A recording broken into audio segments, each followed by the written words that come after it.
Hi, Kathy here from Kathy's Cute Creations with week 2 of As the Crow Flies, and hopefully my camera will focus this week. I had such issues with all that focusing and I do not know why. I never know why. But that is what our block is going to look like, and we're going to be making 4 of them. So I will show you how to make one and then you guys can make the other 3 on your own. Okay, so let's get sewing because I am thrilled to death.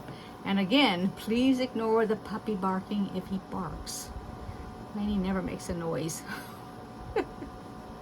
I'm going to tell you what's something that's really exciting. Okay, so she's an older dog and she's going a little deaf. She is losing her eyesight. Now, not that she's going blind, but I think her perception is off because she will not go down the stairs anymore. Now, first off, she's got the shortest little legs I've ever seen on a Yorkie. I bet her legs are like that long.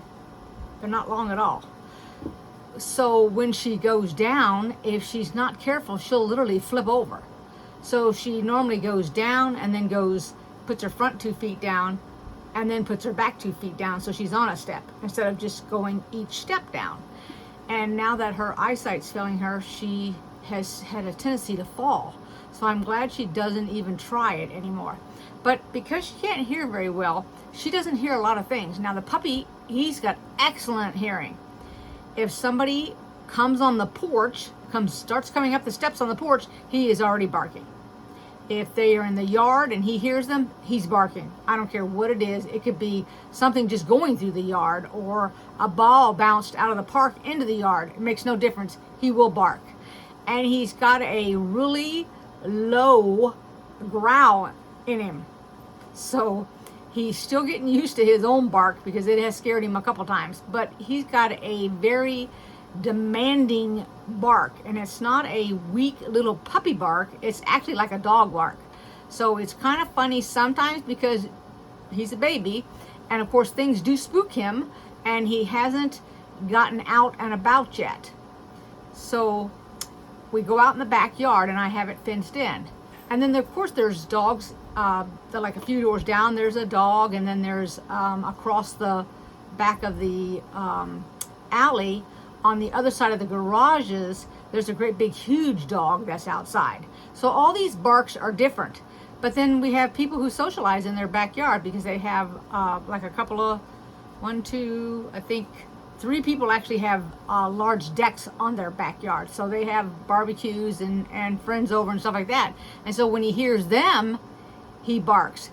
But the first time that he heard a bark out there, which is kind of funny, it was the smaller dog that's like 3 doors down, and she barked, and he heard it. He looked in that direction, but he didn't bark. He come run over to me like, what is that? Am I safe? Is it okay? And he's looking up at me, and I go, that's all right, you're a good boy. And then he barked back, but he had to get that assurance from me.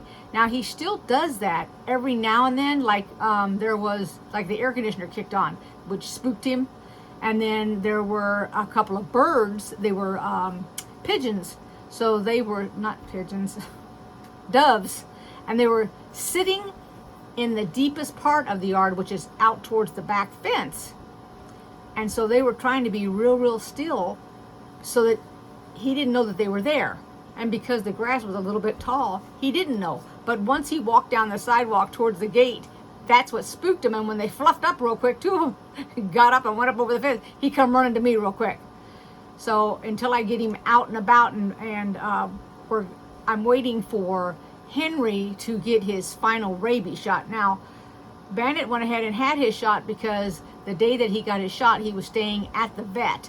And by staying there, he was getting a haircut. They could keep an eye on him to make sure he didn't have a reaction. They like to wait until he's at least 10 pounds, and he was 8.6, I think. But she said since he was there with them, it was okay to get him the shot. Well, poor little Henry hasn't hit the 10-pound mark yet. So they're hoping he'll hit it by the 3rd or 4th week of July, and then he'll get his shot then. And then we're going to take him to PetSmart. We're going to get him a little one of those little bone type things that they put on their collar with their name and their telephone number, that kind of thing. And we'll get him a halter. So they haven't even walked on the leash or anything. And I told her, I said, come over and we'll test him out in the backyard and see if we can get them to walk. I'm pretty sure they're not going to walk on a leash, but we can pretty well entice them with a little bit of tidbit. They're very tidbit motivated, believe me, both of them are. So let me go ahead and let's get this square started. I'm going to show you my fabrics that are laid out on my design board, and we'll go from there. Also, thank you for letting me ramble on about my puppy. All right, here are the 3 different colored fabrics that are going to go in our square. And we're going to be making, let's see, are we making? Yes, we are making flying geese. So for everybody that is new, they're going to get to learn the tip about not losing your points on the flying geese, which seems to be really hard for beginner sewers. But you're going to learn my favorite tip that I figured out one day when I was sewing, and we'll go from there. All right, let's go ahead and get started. We're going to make them first. And of course, this is going to be the middle of our block, and we're making the flying geese out of the rectangle and the squares. This is what the fabrics we're going to use to make them. We'll just make them, and we're going to make 16 of them and put them around our squares, and this will be our corners. All right, let's start. Okay, I must say I am a pinner. You can either pin, or you can clip, or you can do nothing. And if you don't even mark, you don't need to mark. Now your fabric should not get hung up in your little, the hole that you have on your sewing machine plate. Whether it's a circle or it is oblong makes no difference, because we are not starting in the corner of our fabric. We're starting at the top of our fabric, so it shouldn't hang up. If for some reason yours does, and it could happen, then what I normally do is I take my starch and I do just that edge that it's catching on. Make it really, really stiff, and then it'll go through. Now I'm going to do what's called chain stitching. For those that don't know what that is, first off, it saves threads because you don't have to cut your threads constantly. You just constantly add your fabric and you just keep sewing. That's all you do. And make sure you don't run over any of your pins.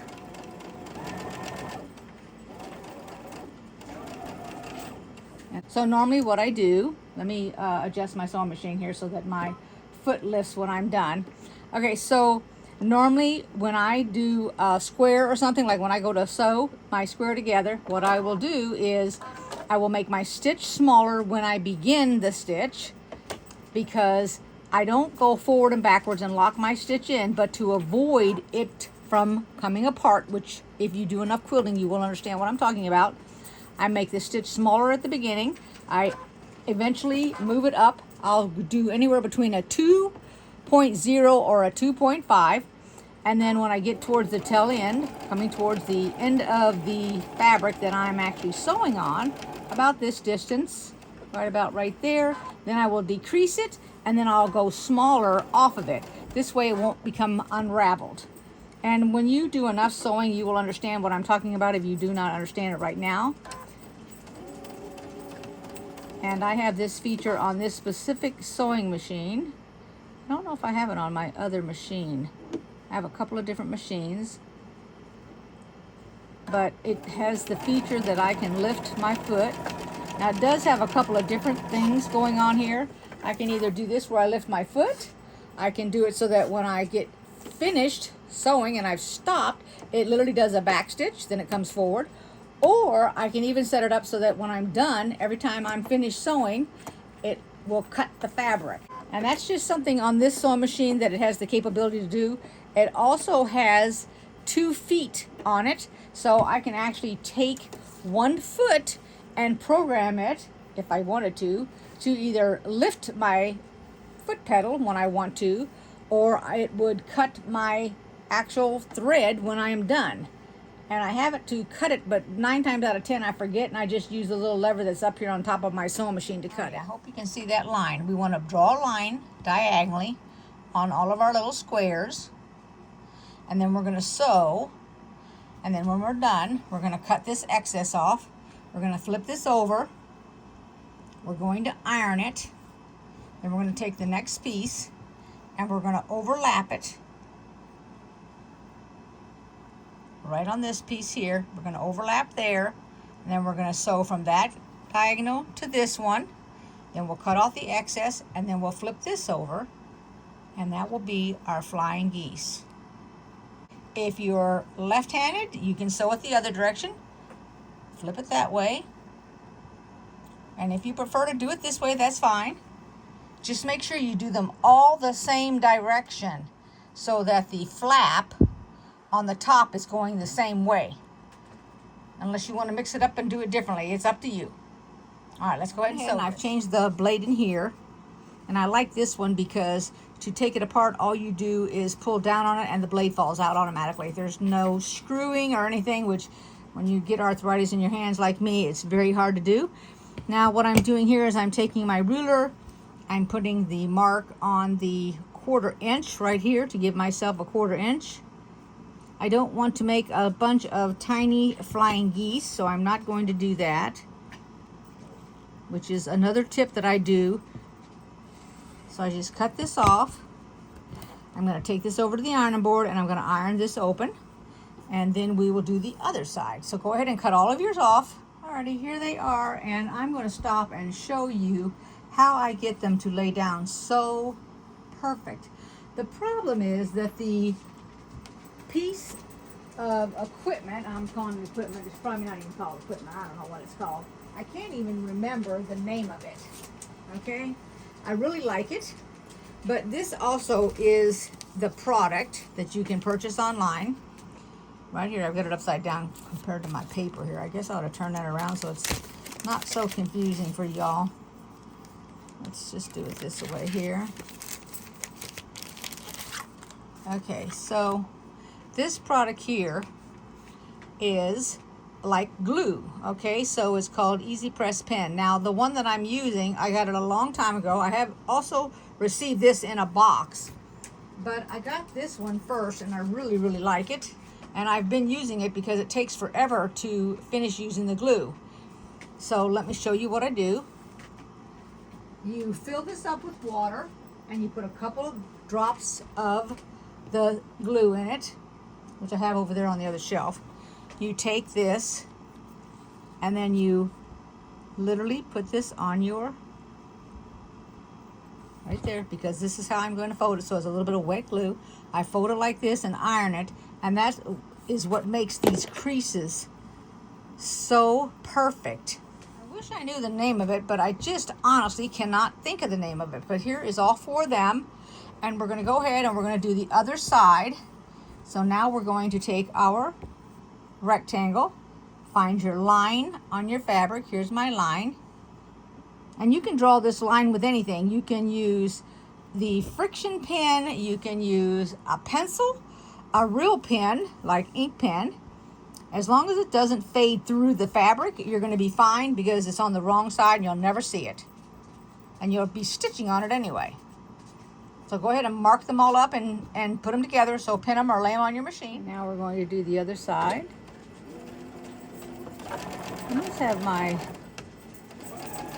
sound off because I can't hear it clicking.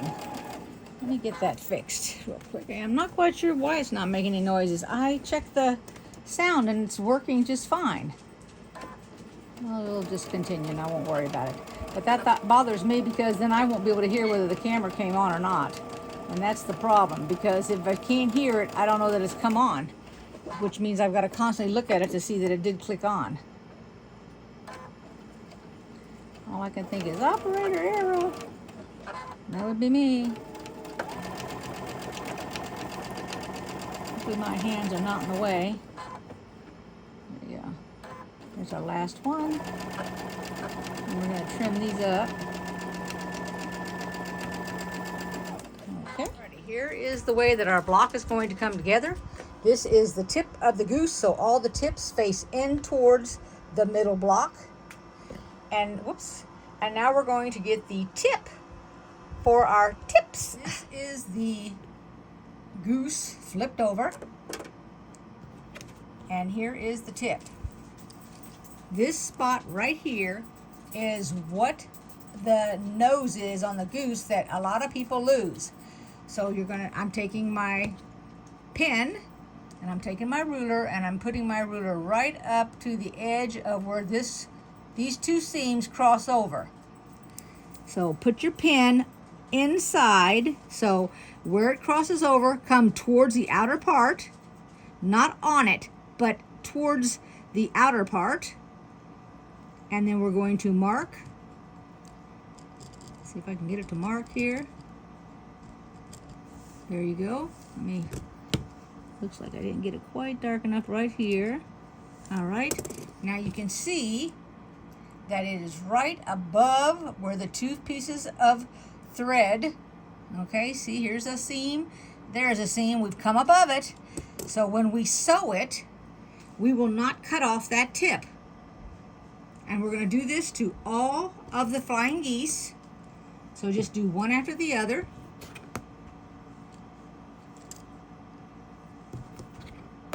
Exactly like I did it before. Same thing. Put your pin down where you're going to mark it. Then put your ruler up on it. And then mark it. Just make sure that you can actually see it on your fabric.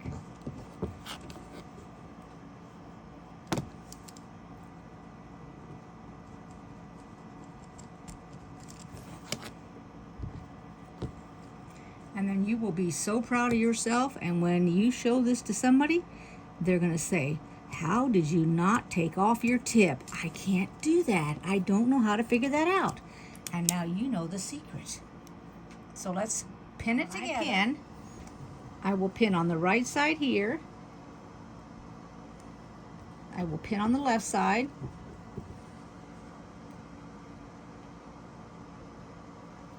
And then I will go to the middle and pin. And this is a prime example. I am so glad this happened on here. Now, as you see, it doesn't match up here. That is okay, because you're going to be doing a 1/4 inch, so you will catch it. Oops, come down here. And mark your 1/4 inch is right there. So you will get it. That will not be out, so it doesn't make any difference. But you have it matched up here in the corner on the right side, and you have it matched up on the left side and in the middle. So we'll go ahead and we'll mark the other side, same thing.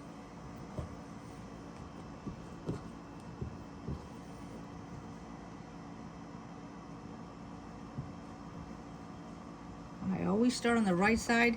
If you prefer to start on the left, start on the left. And then we'll go in the middle, and we'll get the tip. There we go, and that'll be the middle piece. There we go, and as you notice, we did not take off any tip. Nothing's been chopped off. Now we're going to go ahead, before we iron this piece, we're going to sew these two pieces together, and these two. They don't need any markings. We only need to watch it when we sew it together with this. But let's go ahead and sew that top and this bottom. Now make sure you know where your 1/4 inch is. You need to know where your 1/4 inch is on your sewing machine. If you have to mark your 1/4 inch with a pen or pencil, or it doesn't make a difference. That's what I did when I first started. And then we're going to come across and we're going to go right on that line that we drew. And I'm going to take this out so we don't go over the pin. I'm going to hold on to my fabric here.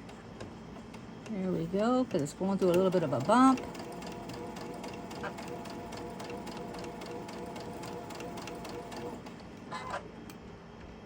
Grab my pen.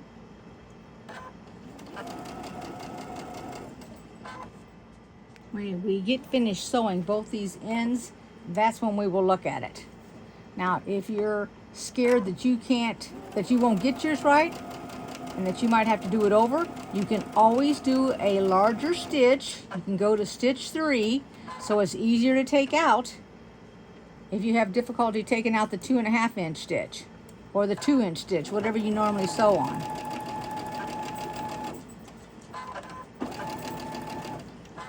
And then we're going to take a look at them before we iron them. We're going to chain stitch these. I've already put my pin on it.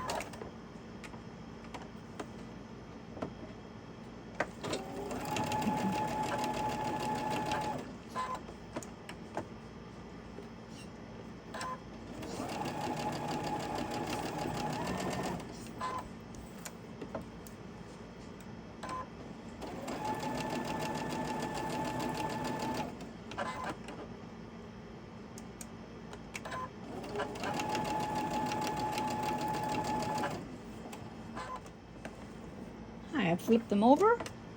I haven't even cut them, so they're still connected. There's the other one.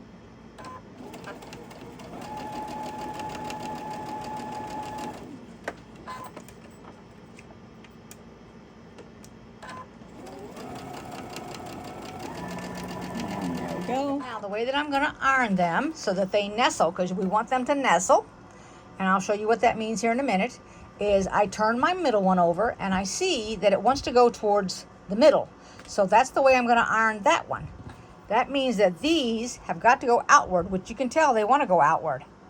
So let's go ahead and iron them. This is what it means to nestle. You take your top row to this one. Let me see if I can get a little bit more light over here. There we go. And you're going to take seam to seam. You're going to put this fold to the right and this fold to the left, just like that. And since it's going to come across this side first, I always pin it down. I go to the other one, same thing. Nestle the two seams right up against, you're butting them up against each other, so they line up when they're sewn. And then I mark that. Now I come to the middle, and as you noticed, my mark is gone because I ironed it, so I will have to remark it, which is fine. Doesn't take but a minute to remark it. And I'll have to do it on both of them. No problem.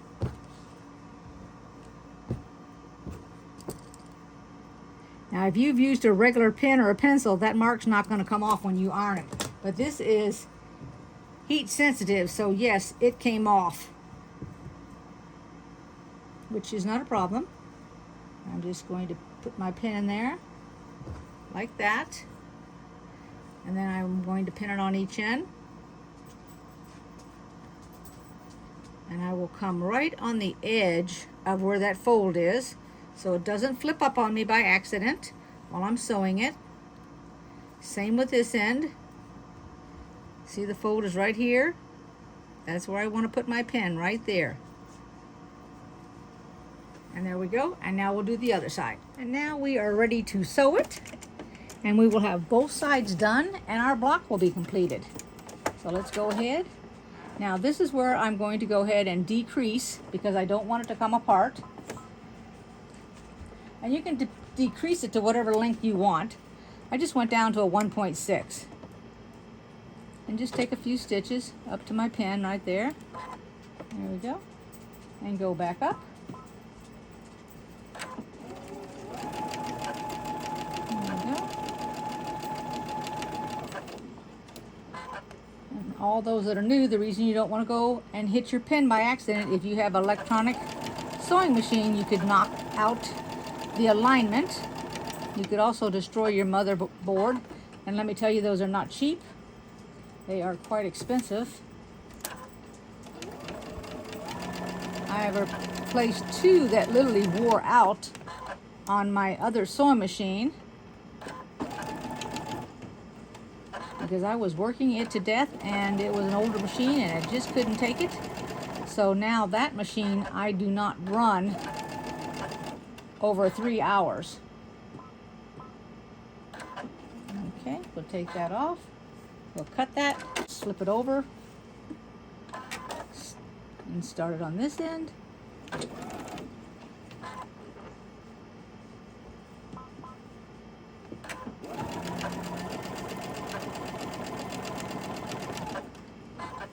we go, and I caught my fabric on that side.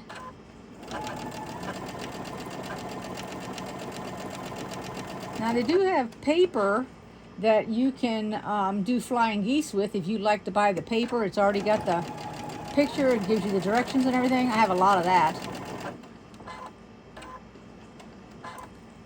And of course they have a whole bunch of different directions and everything on how to do the flying geese. And you can make them all different sizes. We're coming to the tail end of this. There we go, and we're going to take a look at it before we iron it. There we have it, and it's absolutely lovely. Now go ahead and make the next 3, and then we'll be completed. Okay, there we go with 4 wonderful looking blocks. And I hope you all have enjoyed this week's sewing, and I will see you next week for week 3 of As the Crow Flies. Take care, everybody. Thanks for watching. Bye-bye.